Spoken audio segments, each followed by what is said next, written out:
Brothers and guests, we're so delighted to bring you the second of a four-part webinar series on U.S. electoral politics in historical perspective. I'm Joe Paul. I proudly serve as the Executive Director and Chief Operating Officer of the greatest fraternity in the whole wide world. You know which one it is, Alpha Phi Alpha Fraternity Incorporated. Today's topic features our well-knowledgeable, extremely advanced subject matter expert, our dear brother, the national historian, Brother Dr. Robert L. Harris, and we're featuring our 34th General President, Brother Mark S. Tillman, as they discuss are favorable demographics sufficient? Let's bring up our brothers really quickly as we begin this conversation. Again, we thank you so much for joining us. Brother Dr. Harris, how are you? Just fine. Fantastic. Our illustrious 34th General President, Brother Mark S. Tillman, how are you, my brother? Doing fantastic, Brother Paul. Fantastic. Well, the good news, brothers, nobody's here to hear from me. They're here to hear from you. So I'm going to go backstage and you all can take it away. Okay. All right. Tillman, you want to lead off? Yeah, sure, Brother Harris. And first of all, let me say good evening to the audience. First of all, I hope that everyone is safe during this time. I hope that your families are safe during this time. And as we constantly hear, mask up, wash your hands, and socially distant, because we want to ensure that we're able to get to the polls this year and beyond so that we can move forward our communities. But Brother Harris, this was a fantastic topic, and I want to thank you for doing these webinars around the electoral process and even looking at it from a historical perspective. And I had to chuckle that at the end of your last webinar, you indicated that I was a master at demographics, so I had to laugh at that. But I do have an IT background, and a lot of the information that we look at data. And we look at data to ensure that we are moving forward. We're looking at data to ensure that we're meeting our targets. We're looking at data to see if we have fallen behind and where we need to course correct. And so when we talk about demographics and looking at it from a data perspective, it's very important that we know who's being served. We try to find out why they're being served. And then we also are looking at how can we best serve the people. And so that's where this conversation is going around demographics. And, let me just give you a little quick background of how I looked at demographics, even within Alpha Phi Alpha.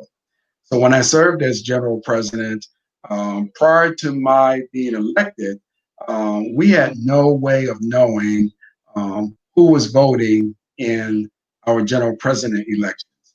And for those that don't know, for the office of General President, it is the only office that is elected by all of the brothers who are active and in good standing at the time that election is going on. And so once the two candidates are known, then the two candidates are forwarded to every active member in good standing in the fraternity, and they have an opportunity to vote for General President. And prior to my election, all we knew was how many ballots went to our membership, how many ballots got returned from our membership. And then we find out who received the highest number of votes to become General President. And then started within my administration, when we started moving to electronic voting for General President, we were able to start digging down into the numbers a little bit. Above and beyond just knowing how many ballots were mailed, how many ballots were received, and who won, we were able to look at different demographic data, where where the ballots were coming from. So who participated in the voting process? If they were a college brother or alumni brother, what region that the votes were coming from, what district that the votes were coming from, even down to the chapter. We could get actually additional information like maybe age of the brother, but we didn't want to get down to that level. But we really wanted to understand um, how our brothers were truly voting and where votes were coming from, so that we can make it easier. We can use it to move forward into future elections. And for the election of the 36th general president, we did that same level of data demographics. And so it was very important for us to know, because even within Alpha, we were looking for areas of opportunity to increase voting even amongst our members. And so getting that data, getting a little bit more granular on that data allowed us to do that. And so as it's been talked about for the last few days, I mean, there's a countdown that's occurring right now. And today marks 50 days until the election. We know that the demographics is being looked at very heavily. We hear the term suburban women. We hear the term uneducated white men. We hear a lot of different terms, and I'm sure you will get into maybe a little bit of background on some of those terms. But what do you think? How do you feel as we're now 50 days down to election, and how our candidates for the presidency of the United States are really looking at demographics? Well, one of the things you mentioned in looking at the data for the general president election in Alpha Phi Alpha, the presidential candidates for presidency of the United States, they're beginning to also look at the data, at the demographics rather finely, looking at where the votes are coming from, who's voting, the age level of the voters in a way so that they can target their advertising to those voters. And I'm hoping that the Brotherhood, who are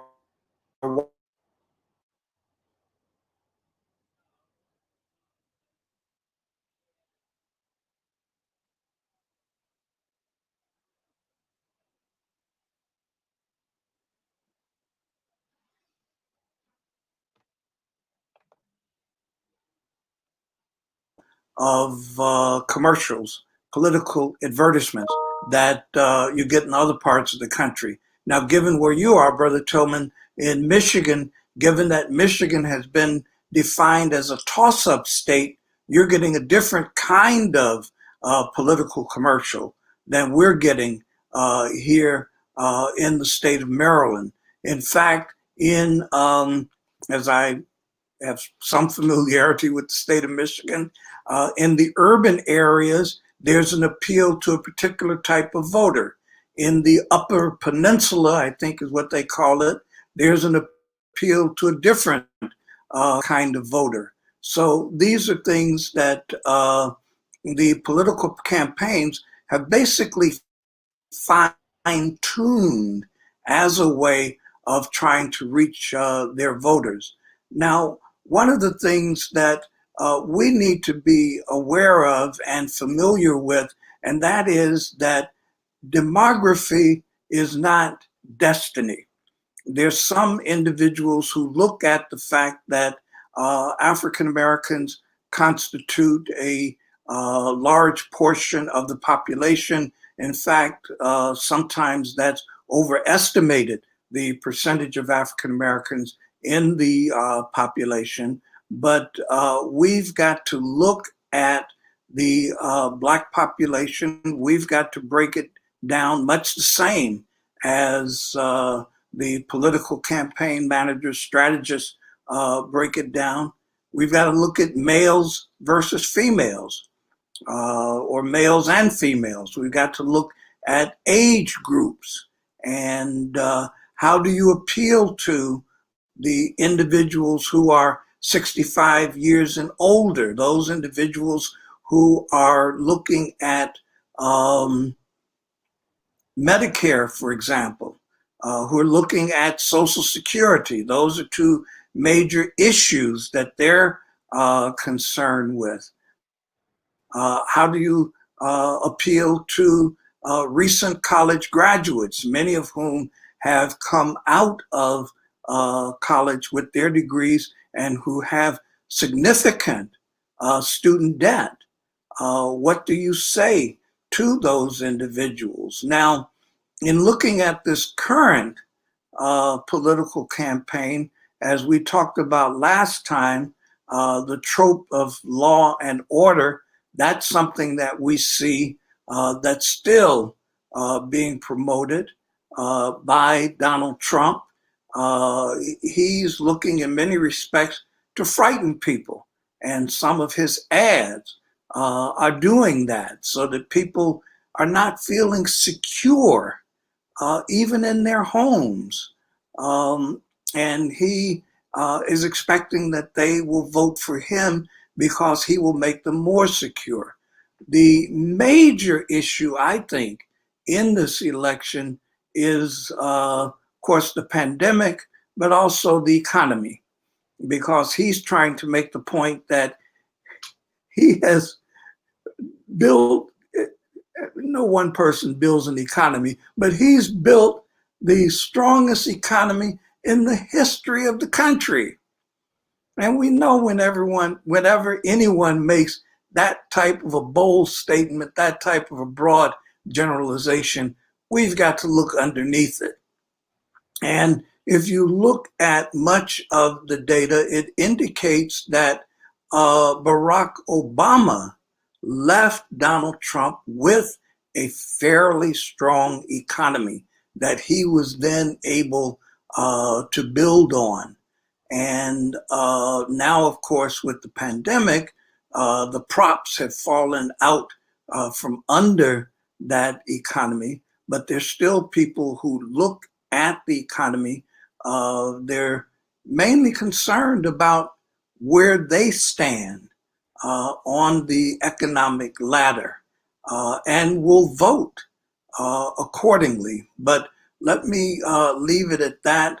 What are you seeing there in Michigan? And when you turn on the television, what kind of political ads are you seeing? So within Michigan, I am seeing ads that will say we need to save our suburbs. I am seeing ads that still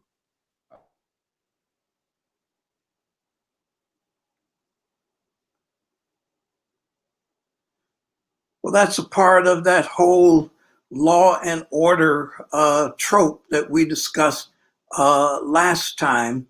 But we would like to engage the Brotherhood here and have them give us some idea of what kinds of ads they're seeing in their locales. So I'm back, Brother Harris. I apologize. This Okay. is what live streaming does for you today. Right. But yes, we are seeing different ads that are showing the law and order piece, showing the I can do better with the pandemic versus I can do better with the economy. They are starting to just get a little bit more nastier, I will say. Your large urban population, if you will, is Detroit, followed by your Lansing, Michigans, your Flint, Michigans, Grand Rapids, Michigans, a very large population of African American voters. And then as you do go up to the UP, is what we say in the Upper Peninsula, then the demographic changes greatly. And so I'm sure if I was up there looking at the news, because you don't get too much of local Detroit news in the Mackinac area, so to speak, or St. Ignace, it's across the Mackinac Bridge. But the ads are definitely much different and geared towards a much different demographic. And so, and speaking of that, you had mentioned about the difference between men and women voters, and you can slice the demographic pie in so many different pieces. But I was looking at some data that showed white men typically vote, in higher numbers. African American women vote in higher numbers, but the African American men still vote in lower numbers, even compared to African American women. So, do you have any context as to why that may be? Well, for one thing, the black women have been uh, very well organized. I mean, even if we look at comparison between the black fraternities and the black sororities, the black sororities are very well organized in getting their members to be engaged in political activity. Now, we, of course, have had our voteless people as a hopeless people. We've also had education for citizenship as a major program. But how you explain the lower voter turnout among African American males, I'm not sure. As I was reviewing some of this data, one of the things that stood out to me was that the black voter turnout in 2012, the percentage of registered black voters who went to the polls was higher than the percentage of registered white voters. And now this was for Barack Obama's second term. I could sort of understand a large black voter turnout, and there was when he first ran for office in 2008. But why was there a higher? And I again like to engage some of the brothers who are watching this. Why was there a larger percentage of black voters who went to the polls in 2012 as Barack Obama was running for his second term in comparison with the percentage of black voters who came out, which was still high in 2008 when he was running for his first term. And then, of course, there's the conundrum, if you will, of the drop off in black voters in this past presidential election in 2016. African American voters did not turn out in as large numbers as they did in the prior two elections. Some of that was due to the candidate for President Hillary Clinton, but she did, of course, get a larger number of popular votes. She only lost in the Electoral Congress, the Electoral Congress. Electoral College, yes. Electoral College, yeah. So, there are a number of issues here that I think the Democratic Party is beginning to look at. There are also the drop off in the Hispanic or Latinx voters. And how do we shore up that base, hopefully, for the election? Well, I did, I took a one black man's perspective on why he didn't vote. And this came from a 34-year-old man. I saw this in a story out there on the internet. And I took some points from his statement. It was his own personal account as to why he was voting for the first time in 2018, I believe at the age of 30, 31. And some of the points that I took from that was that he grew up in a single parent household. I don't have the statistics as to those who vote from dual parent households versus single parent households, but he cited that as one of the reasons that had a basically a mother figure in the household, and his mother basically shared with him about the importance of voting, and she always voted, but they didn't have the, as they would say, the kitchen table conversations on why she was voting one way or another. And so I think that has some play in there, as if you're not speaking to your kids about about the issues at hand and why you're supporting a particular issue versus not supporting a particular issue. I think that had some play. Then he indicated that his imagery of what was going on with him, his realm of reality, was much different than what was being talked about from the candidates. So his day-to-day life heavily influenced what was going on with him versus what the candidates were saying. So if he was focused on just trying to get out of high school at the time or trying to get into college, he wasn't focused necessarily on climate change, just as an example. But it wasn't a particular example that was given, but his realm of reality, he just wasn't connected into what the candidates were saying. And then, unfortunately, this young man went to prison for a period of time, and he lost his right to vote until he satisfied. He served his term, and then he also had to satisfy some probationary criteria, and then he was reinstated with his ability to vote. Which, again, I don't have the immediate statistics at hand, but that is also probably playing a hand in those who are newly released from prison, but as they are getting reintegrated into society, they're not going to get themselves registered to vote. Or if they are, they're just not voting because of maybe an attitude towards that. So do you have any thoughts around that? Well, there's also the around that? efforts to sort of hold down the vote.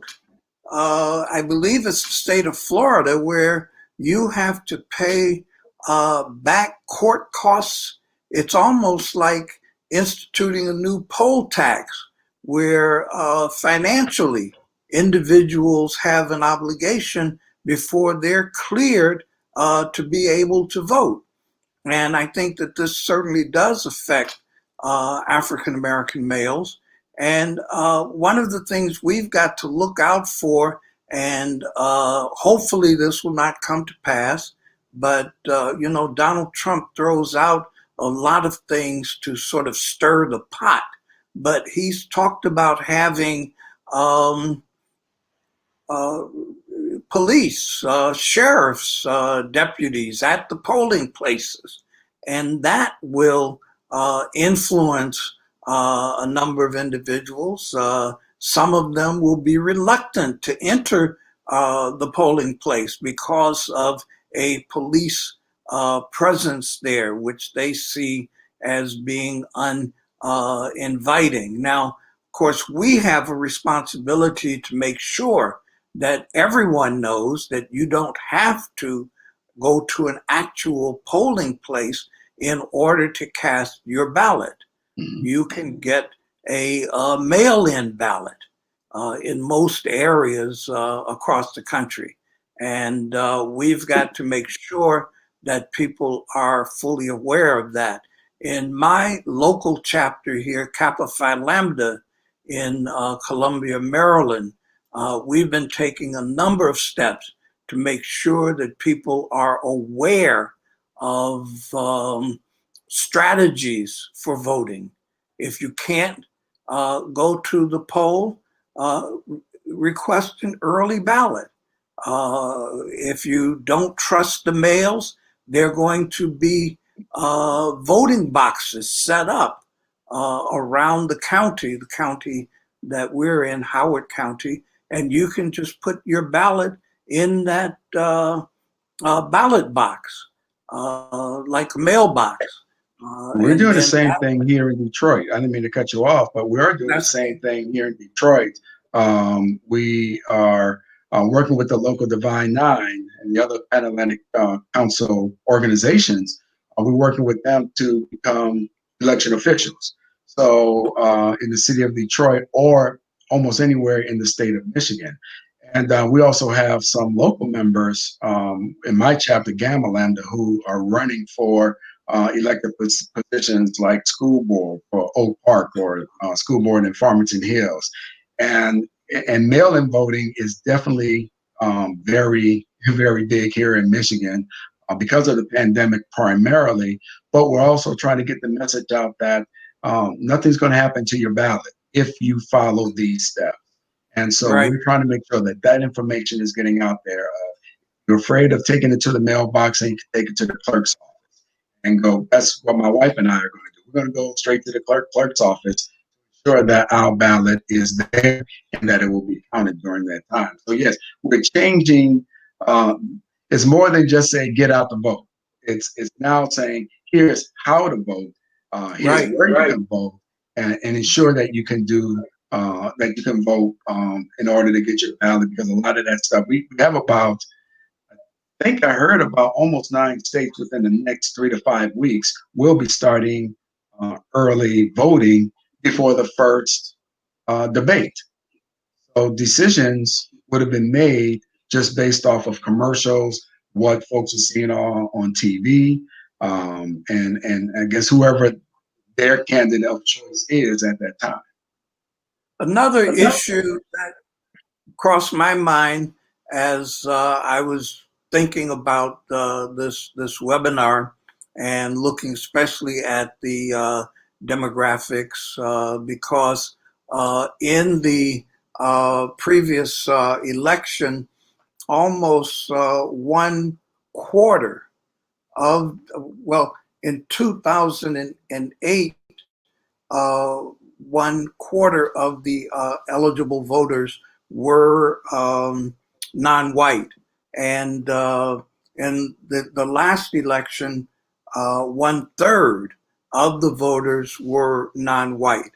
Now, one of the things that I worry very much about as we look, especially at demographics, and I hope there may be some of our Latinx brothers on the YouTube watching this, or the AlphaNet work watching this. There, I believe, and of course our next webinar will look at the Willie Horton ad and the October surprise, so to speak. But I think there's going to be an effort to divide the Black and the Latinx or Latino voters. I know in Chicago, where you have a large Puerto Rican population that lives on the northwest side of Chicago, you've got a large um, population of Hispanics from South America who live on the southwest side of Chicago. And one of the ways that Rahm Emanuel was elected mayor of Chicago was by driving a wedge between the Latinx community and the African American community in Chicago. And I'm wondering if we're seeing any manifestations of that right now in the presidential election, or if that might be a part of what we call the October surprise. Hopefully there may be brothers who are watching this webinar who can assist us on this, who can help us. I assume that in Detroit, there have been efforts to divide the large Muslim community that's there in the Detroit area and the African American community. You know, Brother Harris, you talk about October surprise, but I think we have the Monday, Tuesday, Wednesday, almost every day is a surprise that is going on. And with the efforts that's been reported about interference from Russia, some of the information, YouTube algorithms that are popping up, it is a constant fight to ensure that folks have the right information. Now I'm looking at some comments that are coming through, and I just want to read one about from Brother Lamar Clifford. He talks of getting out the vote, but then also ensuring that we are communicating the voting initiative, what both candidates are standing on. And I know that as alphas with our Voteless People is a Hopeless People national program, but with the charge, first of all, we vote. Every voter, every election. We probably need the word educated voter for an election, because we need to make sure that the truth is being told. Just recently, the fraternity sent out an information on voter training that I believe is going to happen, I think tomorrow. I don't have the date, and Brother Paul can correct me on that. But it's not only about getting out the vote, but it's getting out the initiatives of what folks are voting for. Why do you or do you not want to vote for Donald Trump? Or why do you or do you not want to vote for Joe Biden? But it doesn't stop there. It's also trickled down. It trickles down, as what Brother Ward indicated in the last webinar, to the local initiatives, the local ballot proposals. Again, I mentioned two brothers here locally. Brother Alvin, my chapter president, is running for the school board in Oak Park. I have Brother Donald Walker. He's running for the school board in Farmington Hills. And most brothers may not know, but we also have a brother running for U.S. Congress, and Brother John James. He is also a member of my chapter. He is the Republican candidate running against the Democratic U.S. Senator, incumbent Senator Gary Peters. So it's not enough just to say we got to get out the vote, make sure you vote, hopefully you vote, but we got to also be very clear in who's running, what are their proposals, almost like every get out the vote information campaign that we send out needs to be a link to platforms to communicate that information, because it's now about the facts. And unfortunately, every single day we're fighting against on tweaks, facts, and now we're hearing. We never heard the term fake news until this presidency, or this administration. We never really heard the term revisionist history in almost a constant. Well, so those are things that we're fighting against. And so just wanted to, if you could speak to some of that. Well, there's the refrain that comes from a number, I think, especially of young African Americans, of what do I have to vote for? And that does need to be made clear to them about what they have to vote for. I mean, in many respects, the future of this country, the future of our world is dependent on this election. I know there are people who've made this, that we've got to vote in this election like we've never voted before, that our future hangs in the balance. But I think that there's a lot of truth to that, because when you look at the number of natural disasters that are taking place now, with the fires on the West Coast, and hurricanes in Mississippi, Alabama, hurricanes, in Texas, Louisiana, and Mississippi, and Alabama. Yeah, and the propaganda machine has tried to say that those fires were deliberately set by the Antifa group. But as they've investigated it, they've seen that there's no substance to these fires being set by any type of anti-fascist groups or any Black Lives Matter groups. But individuals need to realize that they do have something to vote for. It was in the news this evening that the Trump administration is appointing a climate change denier to the National Oceanic and Atmospheric Administration. Now, it is very clear within the scientific community, there are very few individuals who doubt that climate change is taking place across the globe. And of course, this administration pulled out of the Paris climate agreement. But we've got to do something for our future generations. And that's where I think many of the younger people seem to understand that they're voting for their future in this coming election. Brother Paul, have any questions coming in from outside?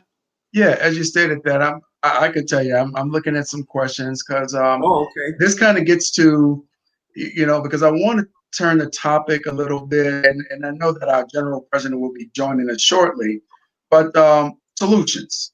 We know that there's a constant barrage to either separate our vote or just not have us voting at all. There's constant information, disinformation, incorrect information, outright lying of information, whatever you name it, is happening. How do we attack it? How can we, as men of Alpha Phi Alpha, how can our Divine Nine organizations, we got the NAACP and the Urban League, what are some of the solutions that we can do right now to ensure that our local communities are not listening or being any way swayed by some of this information? I got some thoughts, and I know Brother Rashid Faisal has some thoughts as well, because he has a question about how can we better link voter education with the needs of underserved communities. So I want to go on that tangent a little bit. Well, I mean, I think one of the things we've got to look at is when we hear this disinformation, wherever we hear it, we've got to correct it. I mean, if we're in the barbershop and one of the brothers in the barbershop says that I don't have anything to vote for, we've got to let him know. We got to speak up. I mean, we've got to take a lesson from John Lewis. If you see something wrong, speak up. Do something about it. And each individual, we had a slogan, if you will, during the late 1960s, early 1970s, each one teach one. And that's one way of spreading information, and especially the correct information. And if we see something on the internet, we've got to jump in there and correct it.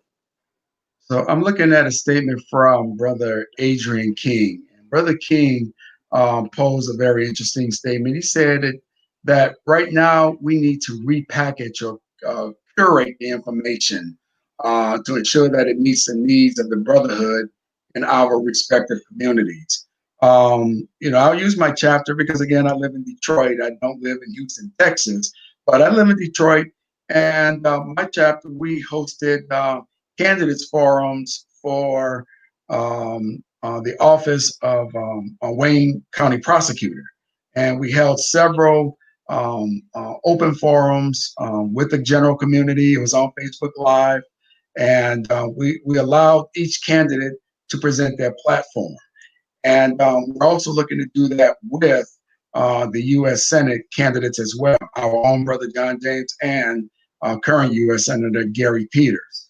And some of the thoughts I had even around, thinking about solutions that as our chapters in different locations, because I'm seeing the Instagram posts and the Facebook posts of some of our chapters hosting their own candidate forums in their local areas. We have many brothers who are running for elected positions. But as we are hosting candidate forums for those who are running for office, to tie in that information to what's going to be impacting that community. I think that's on what was just mentioned by Brother King.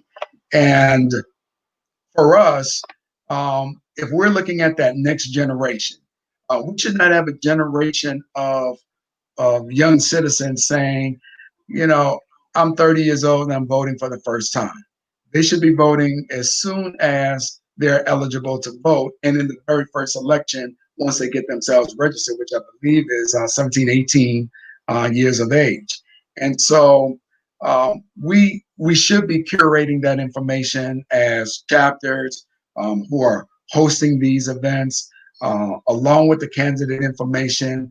We should help break it down, and we don't have to do this by ourselves. I mean, we can work with local election organizations, local NAACP, because they have a vast array of resources that help curate this information. So I think those are some of the solutions that we need, because as it's mentioned, it is a constant barrage of over-communicate, over-communicate, over-communicate again on all platforms. And it's not just enough to simply have a picture. You really have to have a video snippet, a little 30-second, what's in it for me type of video from people who see themselves in that video. Yes. Well, we've got to try a number of different strategies. We can't just think that we try one strategy and that's it, or that we do something like having candidates forum and then that's it. We've got to follow up. We've got to be persistent in especially making sure that we're getting out the correct information. You know, it's still not, it's kind of old fashioned. Maybe that's my generation, but letters to the editor are still effective. People read newspapers, they read online, and putting things out there, doing opinion pieces online can be very helpful. So I'm looking at a question. I'll take this last question, and I believe our general president is on standby. He's going to be joining the conversation. But Brother Anthony Mitchell is asking a question: how can folks identify what is fake news, what isn't, as we are sifting through all the information that is available to us?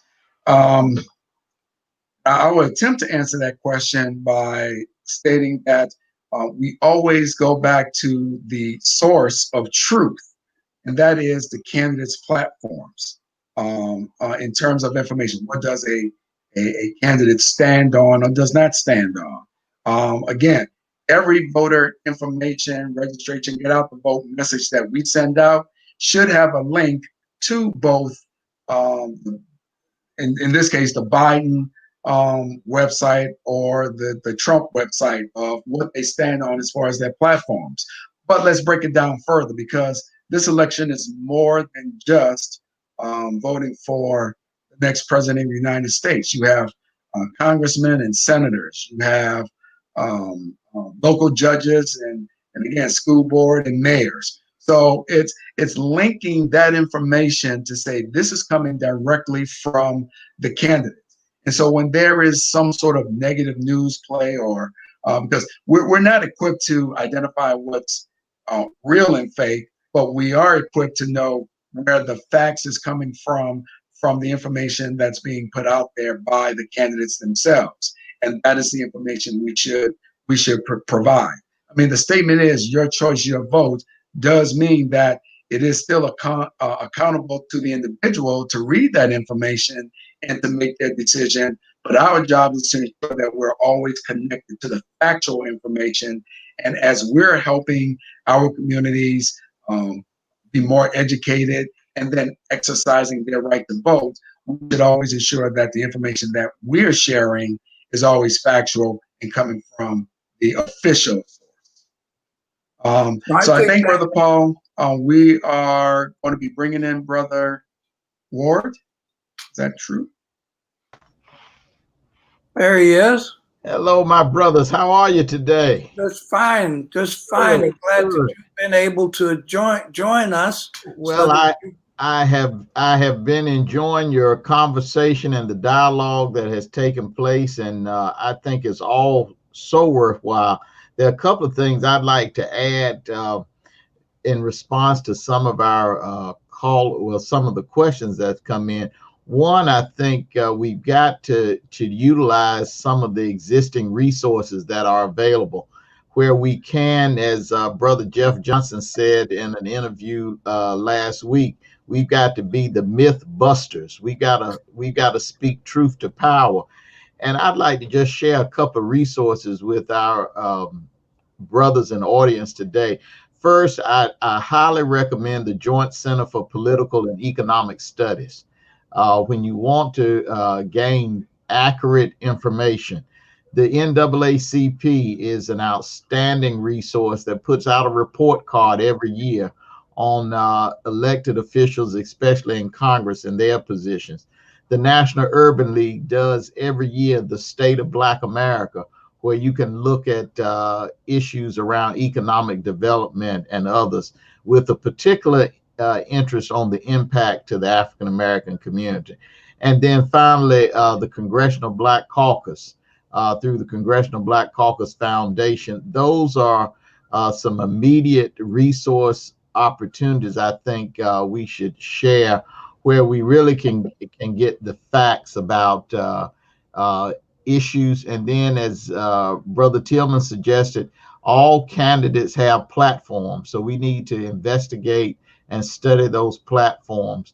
One of the other areas I'd like to also highlight is, Tip O'Neill, former Speaker of the House, had a popular phrase saying all politics is local. And I think the more we engage at the local level, as it's already been mentioned, school board, county commissioners, state legislators, governors, lieutenant governors, persons serving at the local level are so important, and inviting those persons in and asking those tough questions, putting the issues before them that has a direct impact on your local community is so important. But I have one question I want to address to Brother Harris as our esteemed historian and scholar. Recently, in recent weeks, we've seen the attack on the 1619 Project become a political campaign tool. I would suggest it has become a part of the overall political propaganda that's being used to advance some campaigns. But can you just talk with us about the 1619 Project and how important it is, but how it's being totally misrepresented, where some people are saying that it's not accurate, it doesn't have the academic foundation that it needs. Can you just kind of speak to that and how propaganda is used so often to divide us and keep us distracted? Well, let me just say that I think the 1619 Project stands on very solid academic and intellectual ground. And if I might say so, a couple of my former PhD students have written pieces for the 1619 Project. So I fully endorse it. Now, one of the things that is happening through the 1619 Project is to change the narrative of this country. We see the United States, or have seen the United States, as basically being a unblemished country that was established on the idea of freedom. But when you look at those individuals who were enslaved, when you look at white men who didn't hold property and who did not have any political rights, when you look at women who were not able to participate in the political process, these are things that we have to consider. This country was not established without blemish. And if we're going to basically clear those blemishes, we have to understand what happened in the development of this country. I was very pleased to see, and I might be partial to this given my academic background, but the advanced placement exam that students take in high school, advanced placement courses, is now going to have a segment on diaspora studies, looking at African American history from Africa and how it spread, and I'm using the term African American broadly here, but looking at Africa and how the culture of Africa, spread throughout the world. I'll just end this by saying, because I could take the rest of our time on this, but everyone really likes Black culture. Well, where did it come from? How was it nurtured? Where did that music that so many people enjoy, where did it come from? Where was it nurtured? And those are things that the younger generation needs to be familiar with. And the more knowledge, more background, more information that they have, the better things are going to be. I can remember when I was in the classroom and I was doing my lectures on African American history, and I talked, for example, about the New Deal and how African Americans were excluded from the New Deal. I had white students who said, but they never told us that. They were hearing this for the first time. And that's why I think you've got a number of young white men and women who are involved in the Black Lives Matter movement, because they are now seeing, boy, thank goodness for the cell phone and that camera, because people are now seeing things that they never imagined would happen in this country. And they just cannot turn away from it. They've got to acknowledge the injustices that have occurred in this country, and many of them are dedicating themselves to try to make things better. Yeah. I know in your earlier discussion, you talked about the October surprise, and we remember so many times, but you referenced Willie Horton in 1988 and how George Bush used that as a tactic to project fear. We see a lot of fear tactics being used now, and many of them are directed towards African-American males. I've heard a candidate more recently refer to people as animals, and you hear language about invasion of your suburbs, and it's us against them, he's for them and not for us.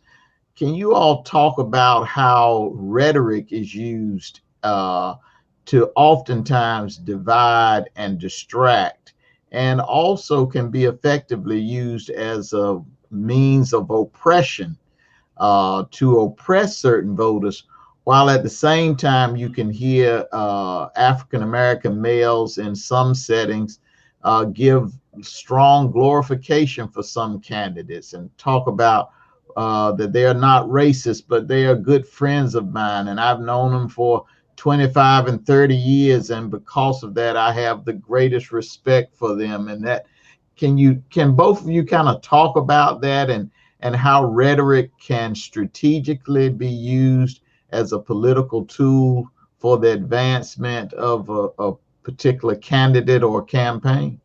Well, I talked a little bit, and then I want to yield to Brother Tillman. Yeah, I was going to say. There's always this thing of, well, one of my best friends. Yes. And that's supposed to be it. Brother That's Tillman. Right. Well, I could tell you, here in Michigan, just this past summer, when our governor instituted the shutdown for the pandemic to ensure that everyone is safe, you had protesting that occurred in our state capital, Lansing, Michigan. Well, most of those protesters were Caucasian men and women, and the men and women that showed up with armed themselves. They had guns. They had shotguns, and Michigan is one of those states where come November, deer hunting is a national holiday. Deer hunting season is a national holiday here in Michigan.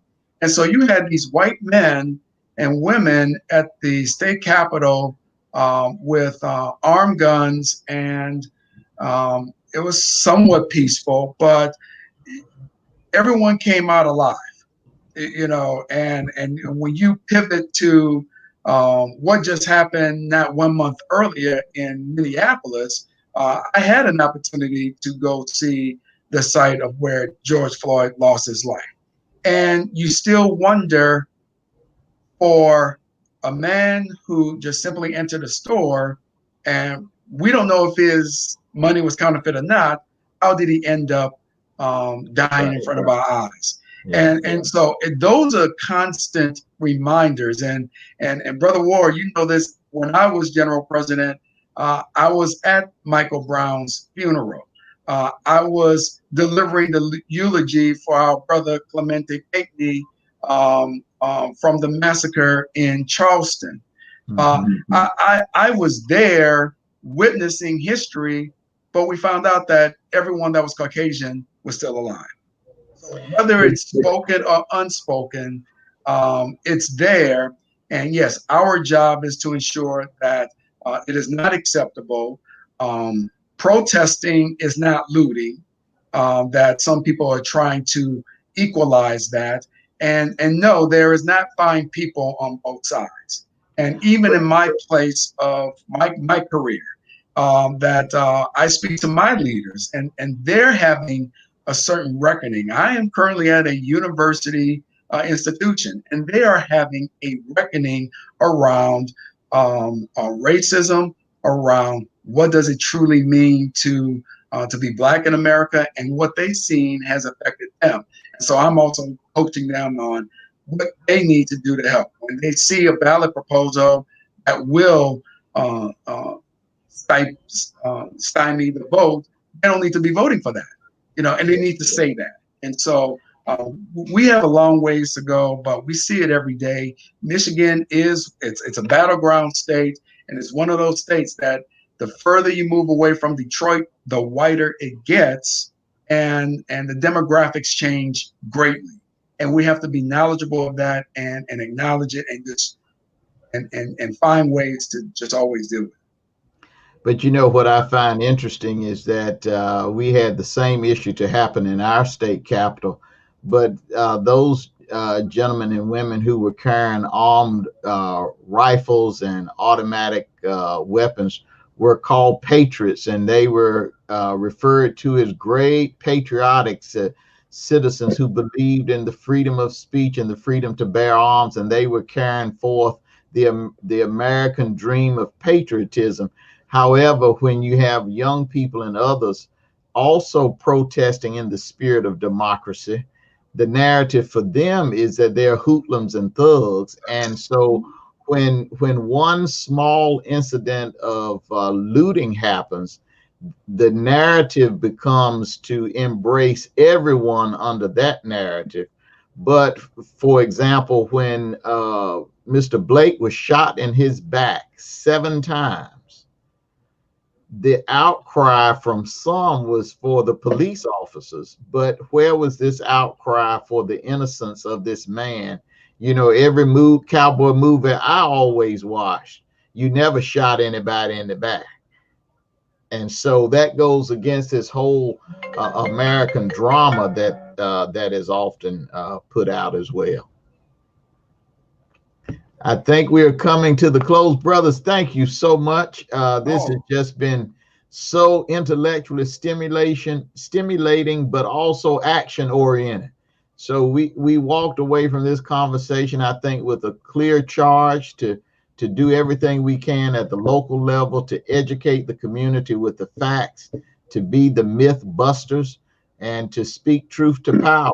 And our legacy as Alpha Men has been that for 113 years, and we're not going to stop now. So thank you, Brother Tillman. Thank you as our 34th General President, and Brother Historian, Brother Harris. We always learn.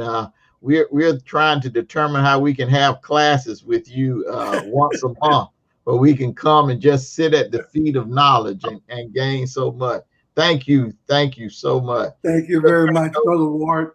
Thank you. We'll turn over to our Executive Director and CEO, Brother Paul, to close us out. Yes, indeed, Brother General President Dr. Everett B. Ward. Please say the doctor. And on behalf of Brother Dr. Robert L. Harris, our national historian, and our 34th General President, our 31st General President, Brother Mark Tillman, I'm Brother Joe Paul, and I proudly serve as the Executive Director and Chief Operating Officer of the greatest fraternity in the whole wide world. Folks, this has been amazing. I know you learned something because so did I. We encourage you to come back. This is part 2 of a 4-part series as we continue to educate the masses. We're 50-something days from the election in November, and we're encouraging everybody to go out, register to vote, vote early. You know exactly what to do. APA1906.net if you want to find out all the amazing things that we're doing all around the world. On behalf of Alpha Phi Alpha Fraternity Incorporated and our 200,000 plus brothers around the world, we thank you for your support. Take care.